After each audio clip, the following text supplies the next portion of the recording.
Welcome to the world of stand-up. Welcome back, my friends, to another episode of Stand-Up. Look, I got to be real. I'm in a weird spot right now because I have some very important things that I want to talk about on this solo episode. But I got a little bit of a thorn in my side in that I've been talking about too much serious stuff for too long. Like, this is supposed to be kind of a fun show, and I've been talking about all this heavy shit, like dudes and the problems of masculinity facing and all that, and it's important for real, and I'm going to talk more about that today.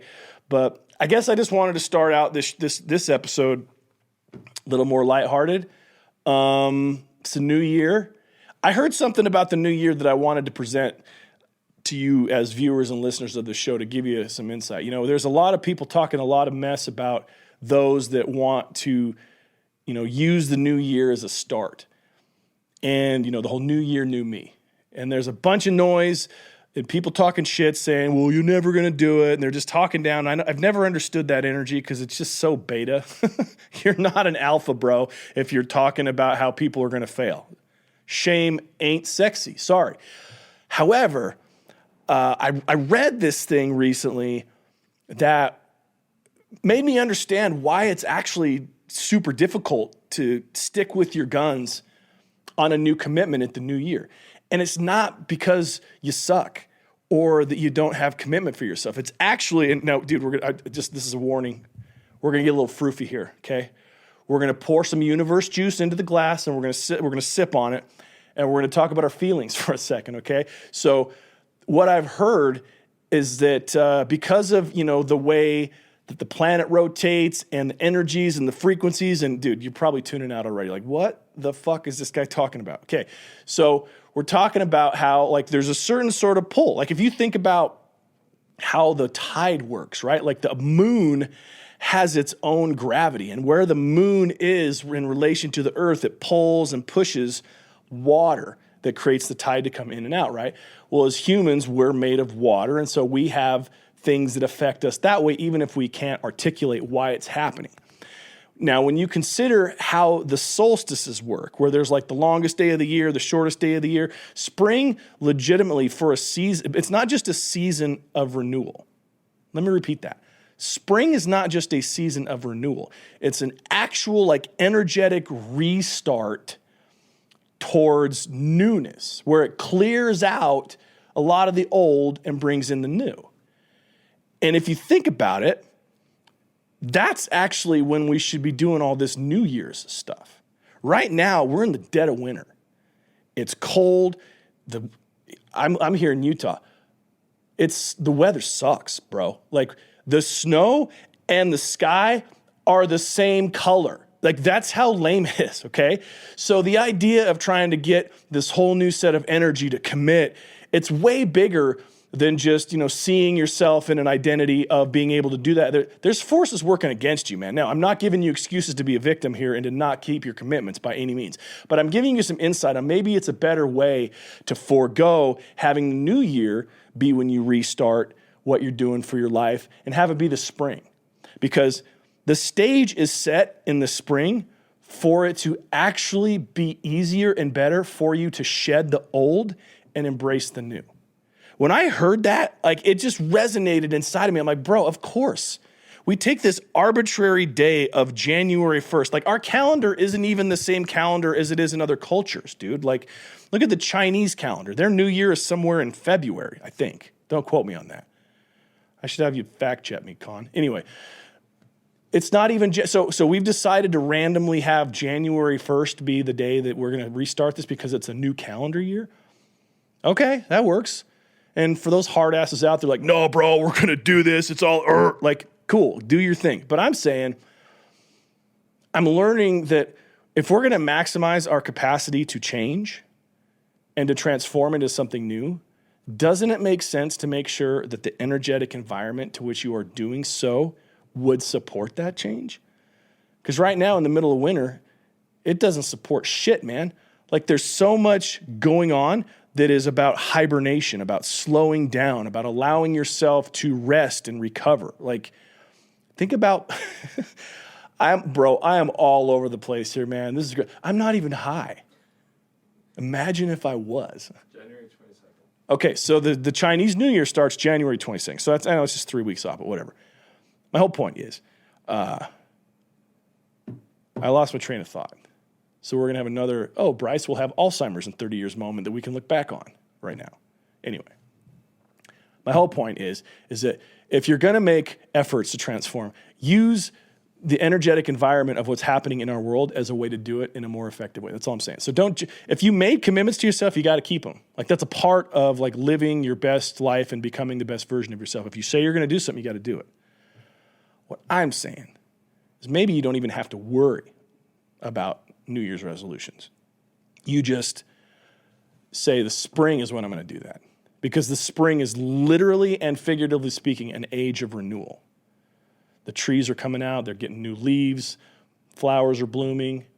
Why can't you bloom at the same time? Why can't you have a new commitment to a better self in the spring instead of judging yourself for the failure that you're receiving while you're in the middle of an environment that sucks during the winter?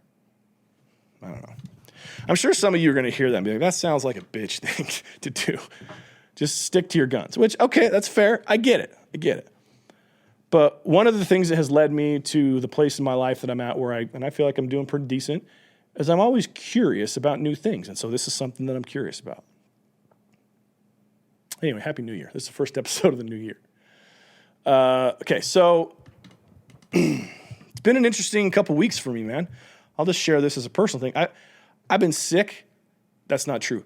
I have been experiencing sickness. Like, I reject the idea that I am personally sick. I have been experiencing sickness. Again, dude, we're pouring all the universe juice all over the table here, man. Like, words matter. Anyway, so I don't know what sort of head cold I was able to, catch, but I haven't had these many extreme symptoms of feeling sick, feeling congested, brain fog, weakness, fever, all that in over a decade. And it's caused me to look at things a little bit differently. You know, one of the commitments that I've made to myself at the new year, the irony, bro, that I'm talking about a major commitment that I made at the new year while I'm saying, hey, wait till the spring. I decided to stop drinking. I made a commitment to myself that as of January 1st, I am 100% sober from alcohol. I will not be drinking alcohol in any near future moment.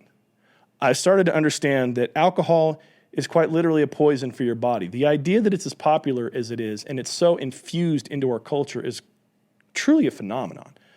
I also read somewhere that alcohol is the nickname spirits. You guys have heard this, hey, we're going to have some spirits. Well, it got that nickname because of what it does to your body. It actually opens your spirit up to other influences that allow you to make decisions that are not in your best interest. And that actually, when you get to the point of blackout drinking and you can't remember, that those are, whether you believe in spiritual phenomenon or not, those are spiritual influences that are taking you out of the presence of the moment because of the poison that you drank in alcohol. Now, as a sane person, when I hear that, I'm like, I have zero interest in that. But then when I remember how much fun I've had when I've been drunk, I'm like, that's a harder move. But I did it. I'd been kind of toying with sobriety for the last several months, periods of time where I'd stay and then I would drink again and then I would stay and I'd drink. And I just got tired of it. I've realized to myself that I have some aspirations for a life that's way, way bigger than the one that I'm experiencing now. And when I looked at the behaviors and the habits that I have and the way that they affect me, I realized that one of the ways to accelerate the velocity of me towards those goals that I want is to remove alcohol from my life. It's been an interesting experience, though, and I'll explain why. So New Year's Eve, my wife and I went out. We had a great time. We went dancing, went to this big shindig party. It was a lot of fun. And the next day was the day I made that commitment. And I realized that if I was going to stay sober, it was going to take more than just me deciding that, because I was fighting quite possibly an addiction to alcohol. That even though I don't consider myself an alcoholic, I could recognize that at certain times in my life there was a pull towards alcohol, that I wanted to drink. And most of the time it fell into two categories that I would experience that. It was either that I was bored, meaning that I would drink at home. It was nighttime, nothing was really happening, the family was kind of winding down. I'd make a cocktail or two or three, listen to some good music, scroll the internet, whatever, And it just was a way to pass the time. Every time, though, after that, I would find myself the next morning feeling shitty in my body. And as somebody that cares about my body, and more importantly, that has had lots of health problems in my body in the past, that's not a very good idea to keep doing that on a regular basis. But I did, because I was, like I said, I think that there was legitimately some sort of addictive thing with my body craving alcohol. The other times that I would drink would be for social lubrication. Now, I wouldn't literally use alcohol as lube, but what I would do is I would use it as a way to like make it to where I would lighten up and I was a little more fun and a little more gregarious. And I got to be honest, man, a lot of the times in my life that I've gotten in trouble in party situations or in other people or said the wrong thing or had my intentions misinterpreted, alcohol inevitably was involved. So I'm looking at this, go, if I could pull those two things out, it would leave a space in my life for more health, for more growth, for more enlightenment, for more consistency, for more excellence. I have a true desire to lead myself first. I can't lead men or my family or my business at all if I don't lead myself first. And so I took it upon myself to stop drinking alcohol. Now, here's the beautiful irony. Today is the recording of this. What's today's date? It's the 13th. And it's going to release next week so that, it'll release what day? The 18th, 20th? I don't know. Friday the 13th. It's Friday the 13th we're recording this. It's the 18th. It'll release on Wednesday the 18th. Today is pretty much the first day I've actually felt good in my body since I decided to quit drinking. Which kind of sucks, actually, if you think about it. Because it's like I make this great decision, and all of a sudden I get this cold, and it just wipes me out for close to 2 weeks. I went to lunch with a friend of mine yesterday, a really interesting guy by the name of Greg Anderson. He's a systems architect. He handles the back end for some of the most influential businesses and people in the United States. Very brilliant man. And he's actually been on this podcast before. You can go back and check out the Greg W. Anderson podcast where we talk about his journey to Mexico and being celibate for 3 years and all that. I went to lunch with him and I was telling him about my experience, and he talked to me about this concept called ascension sickness. And it kind of blew me away. He said that essentially your body, all the way down to a cellular level, is 100% influenced by what you eat and drink. The things that you pull into your body make up the chemistry of your cells. So that means that if you are imbibing alcohol, you have toxins related to the drinking of alcohol that are embedded in your cells. If you eat horrible processed foods, same thing. If you allow anger and stress to be in there, that causes a traumatic response on a cellular level to your body. And when you make a decision to ascend away from that and out of those behaviors, like I've chosen to do with alcohol, your body has to release those toxins. It has to shed that trauma on a cellular level. And what happens is it basically makes you sick. When he told me this, it made perfect sense. Because here's the reality. I haven't had issues with anything on this level for a long, long time. If I ever get the sniffles or something, it's usually for a day or two. It doesn't knock me out. I do the things to keep myself to where my energy levels are good and my vitality feels great. I exercise on a regular basis. I drink at least a gallon of water every day. I make sure that the majority of the foods that I eat are wholesome foods. And so the idea that I would be this sick for this long or experiencing this much sickness for this long kind of baffled me. It pissed me off, actually. But to think that there was more going on below the surface makes sense. Well, last night as I was getting ready for bed, I was putting my watch on my nightstand and sitting there, plugging my phone in, getting ready to get to bed. And I just had this moment where I stood there and I took a deep breath in and I felt really happy. And I hadn't felt that level of like content happiness in a long time. And it, in a way, confirmed that there was something to this sort of ascension sickness that my friend Greg had referred to, that there was something that I was releasing. And as I continue to get more and more healthy, that my vitality and my vibrancy in my body, in my appearance, in my energy will continue to raise and to vibrate at a higher level.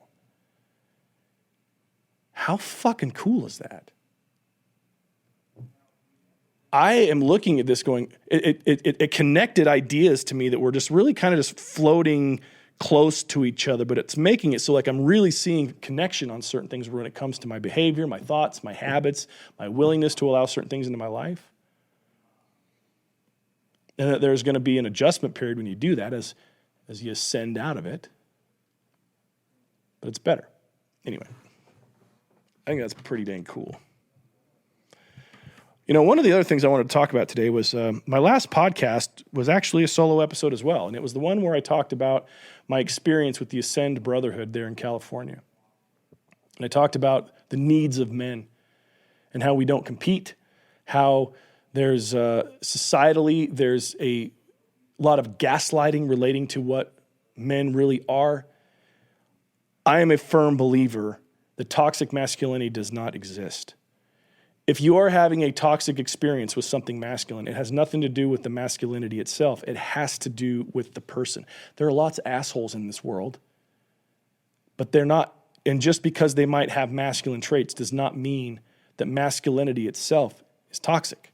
I do not believe those two things are inherently connected. But yet here we are in a world that portrays this. You hear famous actresses talking about how they don't like having to deal with toxic masculinity. You hear single women talking about how they want the sensitive guy and they want the guy that cares about their feelings and they don't want all the bravado, but at the same time, the nice guys never win. So what's the truth? Well, as I shared in that last episode, there's some things that came to my mind about that were really important to acknowledge. And that is that as men, we need to be better about surrounding ourselves with other powerful men. We need to have brotherhoods. The tribe had a place in society for giving men somewhere to go, a container, if you will, to connect, to compete, to have a reward system, to have a purpose. And then from that place, they could go forward into their life outside of the tribe, outside of the brotherhood, and achieve at a high level. It used to be that tribes were required for us to survive. They're not required for us to survive anymore, but they are required for us to thrive. And as I put out all that content, I did a lot of it on Instagram, some of it on TikTok, I had a lot of response from people saying, thank you for saying this. Thank you for taking a stand and standing up for men. Very few people are willing to stand up for men nowadays. I had brothers reach out to me and said, oh, you wouldn't believe what I'm having to deal with. This is what's going on in my marriage. This is what's going on with my ex. This is what's going on as I try to be a good dad to my kids. There was an assault being waged on these men, and they were willing to share with me their experiences. And it humbled me. And I realized as somebody that is able to see things differently than most, that for the first time, I have a responsibility to stand up even more and to lead even more. This idea, it came to me, and I was thinking about these challenges, and I thought, well, what is really the problem that's happening for men nowadays? What are they really struggling with? And 3 words came to me. Sense of self. It's not just a man problem, it's a people problem. But it plagues men strongly that individuals lack a sense of self. They don't know who they are. They don't know why it's okay for them to be themselves. They don't understand their inherent God-given worthiness to achieve the desires of their heart. They don't understand that the needs that they have for connection and for validation are valid, and that it is not just okay, but it is required for them to be addressed and met, those needs, for them to succeed at the levels they want. Our sense of self in humanity is tweaked right now. And so I started thinking, well, how do we fix this? Because I don't want to just sit on camera or behind a microphone and talk about it. That seems trite. Focusing on the problem all the time doesn't fix the problem. It actually heightens the problem because all we're doing is focusing on the ills and the challenges that are there. So what I want to do is I want to focus on the solution. We know what the problems are. We know how men are disconnected. We know how people are disconnected. We know how women are being encouraged to be masculine in ways that rob them of their femininity. We know that men are being asked to do things that are completely outside of their nature that actually robs them of their sense of self. We're trying to minimize our need for competition. We try to minimize our need to go hunt, literally and figuratively. We need to be winning, and we need to be surrounded by men and people that push us to want to win more, and that gives us opportunities to lose. There's so much losing going on for the sake of losing. But when you can lose for the sake of learning because you're winning when you're not losing, I want you to listen to that again. If that didn't make sense, go back and rewind it. It'll make perfect sense. We need to be winning, but we're not always going to win. But when we lose, we need to understand what we're doing when we're losing, instead of just having a culture of being a bunch of losers that are disconnected, that are alone, that don't feel seen, that don't achieve. We're a bunch of beta cucks at that point. And we don't have time for that. The world needs strong male leadership. The world needs strong leadership, period, not just by men. But men have a special calling to protect, to provide, to preside. We can't do that if we're not winning and getting the support that we need. And so I made a list and I started breaking down some of the challenges that we face and what the answers to those challenges are, so that as men, we can be better. Not just out of a desire to be better, but it can legitimately be easier for us to step into our greatness. I want you to consider that. I want you to consider the challenges that you face right now in your life. Man or woman, it doesn't matter. If you're watching this, I want you to consider the challenges that you're facing in your life. What if you, personally, were stronger? What if you were more willing and able to see the vision of where it is that you need to go in every aspect? What if you then felt the strength and the empowerment to put foot in front of the other, take the steps necessary, and finally go get that life? What if that was easier? What if you didn't feel like each step was in the mud? Imagine how much easier it would be for you to dream of an even better life for yourself. Or worse, dream for the first time what might be possible for you. See, that ease comes when you do a few things. The solutions to these problems come down to a mindset, a shift in your awareness, your self-awareness, how you see yourself. One of the very first things that you have to recognize if you want to have a better life and you want to embrace your own greatness and you want to take those hints that there's more for you and those feelings of, oh, I want more, is you have to first and foremost understand that you are a creator. That every aspect of your life, you on some level have created it. You've either created it through choice or through apathy. If you don't do anything, you're still creating. It's kind of like a non-denominational church, still a denomination of religion, even though they call it non-denominational. If you aren't doing something actively, if you have apathy, you're still by default creating a result for your life. You have to embrace the reality and the absolute truth that you are a creator. And for my religious friends and my friends that care about God and about making sure that you fall in line with what's best and right, I want you to consider one of the first things that Jesus Christ ever did. In the scriptures, we're encouraged to be like unto Jesus Christ. Well, what was the first thing that he did on record? He created his world, earth. He was known as Jehovah in the Old Testament. He created the earth. First thing he did. The Son of God, first command, created the earth. He was a creator. So if we are to be like unto Jesus, as the scriptures say, that means that our first and foremost responsibility and calling is to create our world. Now, would God give us that if the resources weren't available for us to do it? Of course not.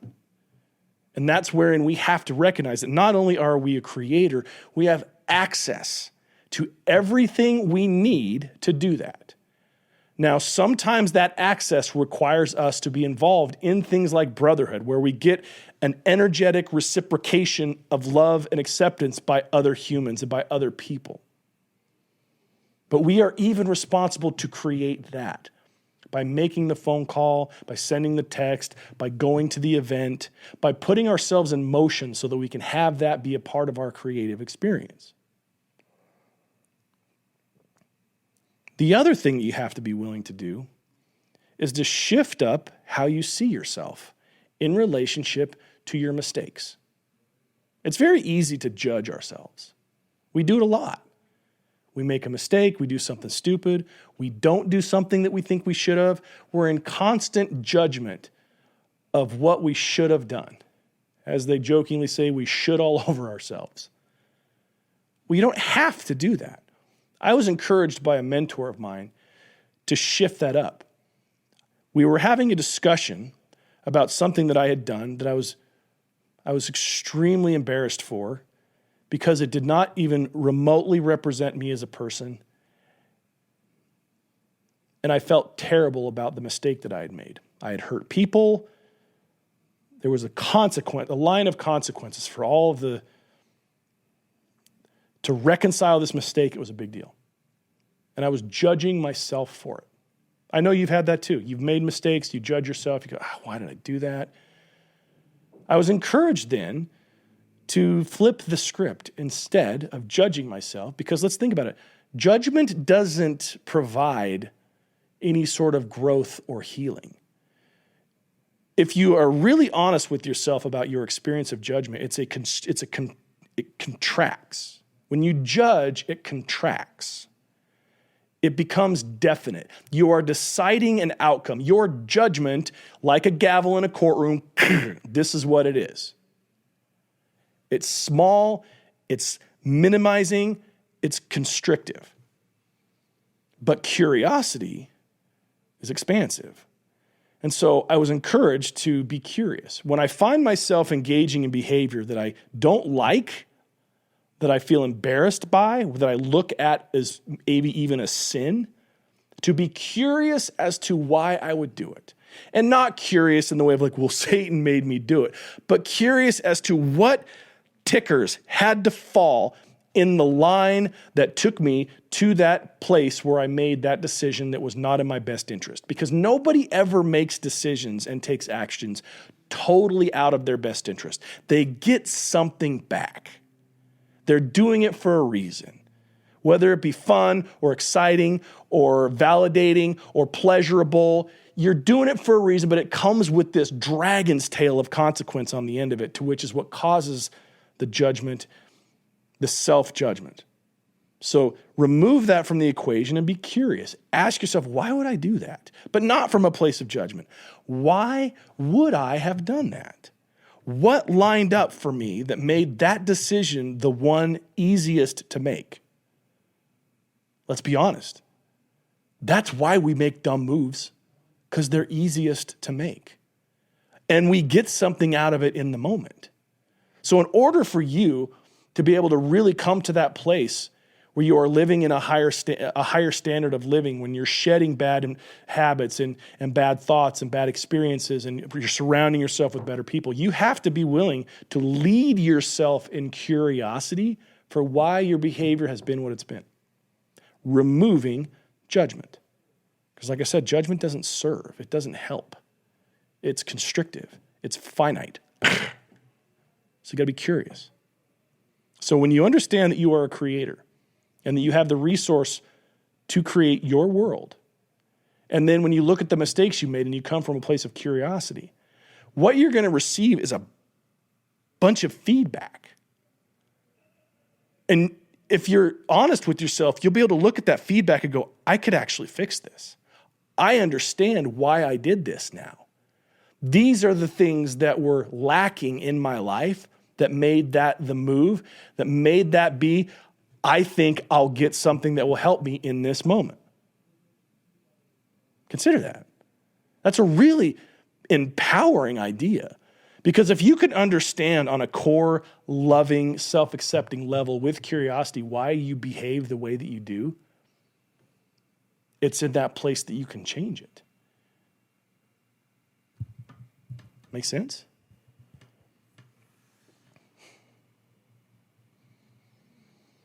The last thing that I want to, there's a whole bunch of these things we can talk about, but for this episode, I'm going to wrap it up with this.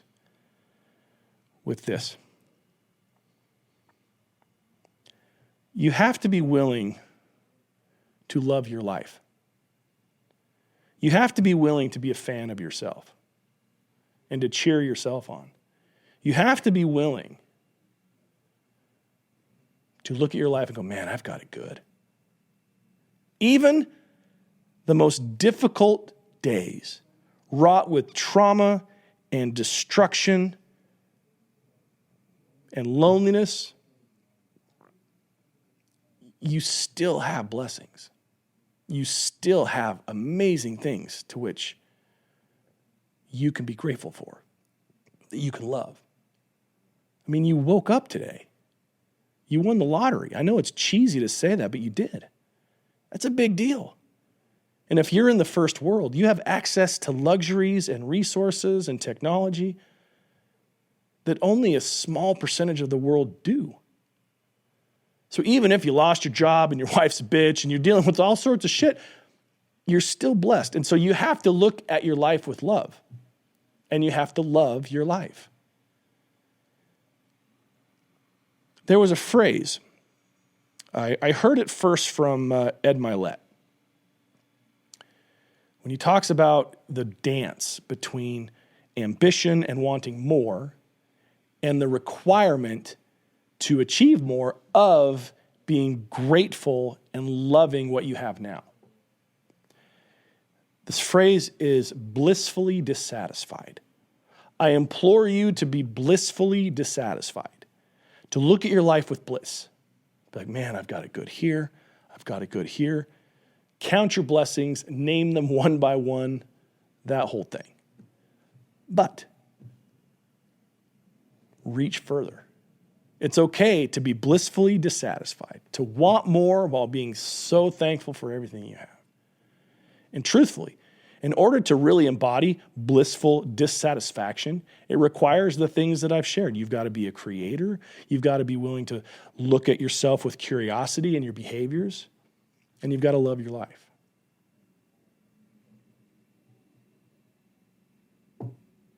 I think that's it for today, folks. I promise you that we'll have some more interviews coming. I've got some really interesting people that will be on the show here in the next little bit. But I'm grateful for this episode and the last episode where I've been able to talk about some issues that are important to me. And I will share this plug here. I've decided to start what's called Sense of Self coaching group. In the near future, you're going to see an offer from me to be associated with me in a community where we're going to work on these things directly so that if you're having troubles within your understanding of your needs in masculinity or in femininity, and you're wanting a higher level of achievement in your life, and you're needing support and friendship and more joy, I'm creating a community that would allow that to you. So just stay tuned for that. But my intention with you and sharing this message is not only that you understand more fully your sense of self, that you're willing to let go of your judgment, forgive yourself, and be curious as to what led you here to this point where you've struggled. So there it is. My friends, appreciate you. Thanks for listening to the show. If anything in this episode resonated, please share it. Keep the conversation going. Please leave me a 5-star rating and review. Please subscribe to the YouTube channel. Follow on Spotify. Subscribe on iTunes. Whatever you got, just screenshot the show. Tag me at Bryce Prescott on Instagram if you do that. It helps me to know that I'm hitting the mark when you share with me your feedback. Even if you don't like it, even if you think I'm full of shit, tell me that too. Because at least then we're able to engage and have a dialogue. And I can, with curiosity, wonder, interesting, how is it that they arrived at that idea? I want to learn. Anyway, friends, it's Bryce Prescott, stand up, and see you later.